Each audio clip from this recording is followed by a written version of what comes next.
I think the reason why I decided to get so involved this year in supporting a particular candidate is because I felt that what I did in the last election was just not enough. Trying to get Asian Americans get out and vote was just not enough. You know, for me, Obama is the first candidate that's ever come around that I've really felt a personal connection to. As soon as I heard him speak, I knew that I was in love with him, I guess, as a politician and as my politician. Obama empowers me to be just a citizen.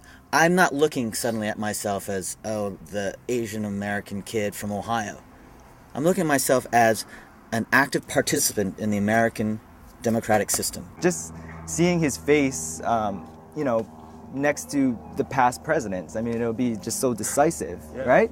Just seeing his name on a list of presidents, it'll be like that's when things things changed. So many other people are getting involved this year for the first time because he is so charismatic in that sense. He really is such a great communicator that it's hard not to get involved this year. Hearing him speak will move me to tears emotionally because that's how passionate I am about my country and, making a change. And that's what Barack inspires us, is that, hey, you can come from a background that's not old money.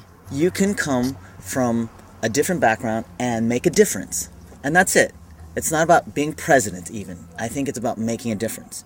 It's important that we all feel that way, not just the leader of us, but the leader needs to instill that drive in us all to try to make a change. Obama, living and growing up in Hawaii, has lived amongst Asian people for such a long time that I think he really understands us. Coming from a multi-ethnic background, the way you do and I do, just growing up in Hawaii. There isn't as much anger, I think, coming from Hawaii. There isn't as much militant sort of like like you have to fight so much. I didn't have that. Sometimes maybe in Ohio, being 5 out of 550 kids that are Asian, you come about that as, well, I have to fight for my voice. And you hear that a little bit from Edwards. So we got to fight to make changes. The way to make change is to fight. Unfortunately for the Clintons, whether they like it or not, they're going to get a fight in terms of making changes, right? Because there are a lot of Americans that just tune them out, the way they tune out Bush.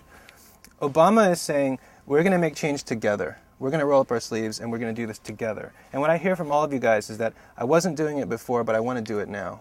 And there's something in Obama's voice, there's something in his vision that makes me say, I want to do this now. I think this is the perfect time for this newer generation, our community, to stand up and get involved and be noticed and really, I don't want to say take over because it sounds as though we're squashing everyone else, but take charge. Revolution sounds very radical and I recognize that.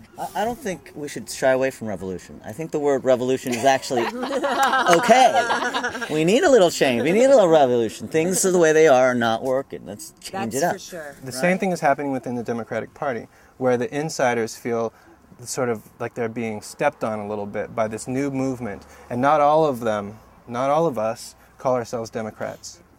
Some of them are even Republicans, and they're joining this movement. And I think that the party insiders, the ones that are more loyal to the Clinton era, they're the ones who are saying, I don't know if we want this. Who do you think can inspire people to actually make these changes that they're talking about? We're going to create that mandate. We're going to create that coalition that makes that change possible. Because the truth is, change doesn't happen from party insiders going to battle inside Washington. Change happens when the American people are motivated for change, when the American people are behind our leaders. And that's what happens when Obama is sworn in as president in 2009.